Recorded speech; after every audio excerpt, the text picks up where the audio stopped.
Today we've headed west of the lake to arcade game heaven. We're at the Galloping Ghost Arcade this week on Jump in the Lake.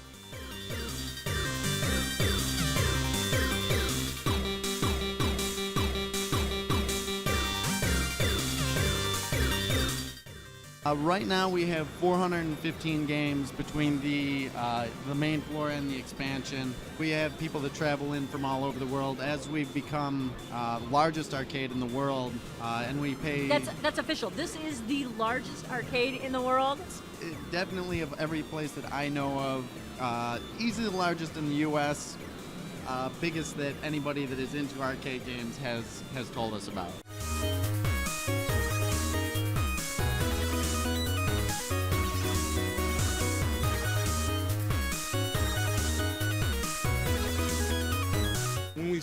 When we opened our doors finally, there was about 170 something, 190 something. Some of the games came from all over the world.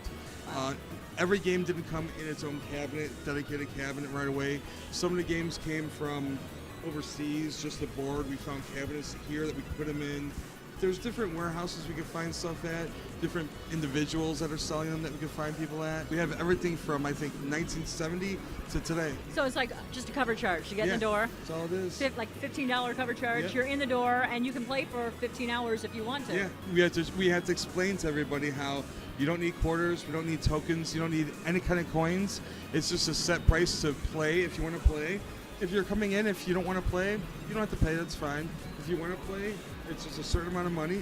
It's really cheap, actually. And then you get to play for 13 to 15 hours. So where else would you be able to do that? What made you say, let's stop throwing the coins in the machine and just give people a relaxed, free playing experience? The free play element to it was... It came from a few different things. Thinking back to when I was playing all the time, there was so many games. There was the staple games that I wanted to play every time I went to the arcade. Double Dragon, Golden Axe, Altered Beast.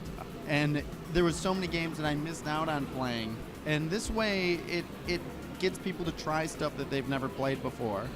And again, because we have so many people coming from all over the world, like we have people in from Germany, Japan, Australia, people are taking their vacations based around coming here. Wow. We just want to make sure that they get to experience all these rare games. Like we have so many. We actually have, I think, 75 games that we're the only arcade in the U.S. that have them. So there's a lot of stuff that we've imported from Japan, and it's taken a long time to build up this collection. We have 143 world records that have been set here since we opened, which is unbelievable. We have some fantastic players that come here. And again, if they were putting quarters in, they're not as likely to stick with the game and go after a score. So the psychology of the coinless place makes this such a unique environment for the players. So it's really changed how a lot of people play and gotten people into games that they've never played, and players that have never gone after a score in their life have really gravitated towards setting world records. So. Doc, these games are kind of special. Can you tell me why? Absolutely. These were custom made to kind of bridge the gap between players that hadn't really played much arcade games because everybody has consoles in their house. So this is the Mortal Kombat that came out in 2011, released by NetherRealm. And we're huge fans of Mortal Kombat here at the arcade, and we often have the actors from Mortal Kombat come out here. We wanted to do a cabinet just because the new Mortal Kombat didn't have an arcade release, but we still wanted to give the players the arcade experience. Right. So we custom built this, did all the artwork custom, all the side art, the marquee. After we had done the Mortal Kombat cabinet, the NetherRealm company and Ed Boon had liked this one so much that they asked us to make one for the new Injustice game that was coming out. So we made one for the arcade and then one for their offices as well. So they were able to give me artwork to work with to do really nice custom side art and piece it all together. And These really are one of a kind of machines. They are, and we've had people call up asking them to buy them outright, and we just want them here so everybody can play them and enjoy them.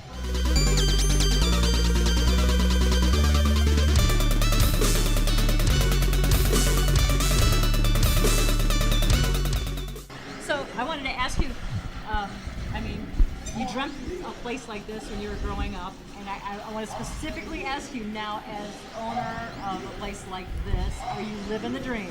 Absolutely. Every day it's a ton of work. Like having so many people out, like the arcade machines go down every single day. So it's constantly fixing things, and a lot of our players, they have a lot of requests for games that they're very obscure games. So there's always a lot going on here, and again, between the two companies, it's a lot of work, but I wouldn't want to do anything else.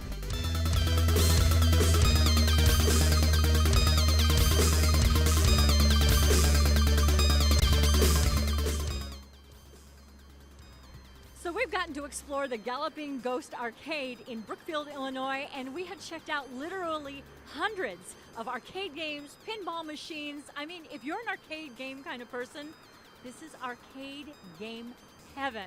We hope to see you next time on Jump in the Lake.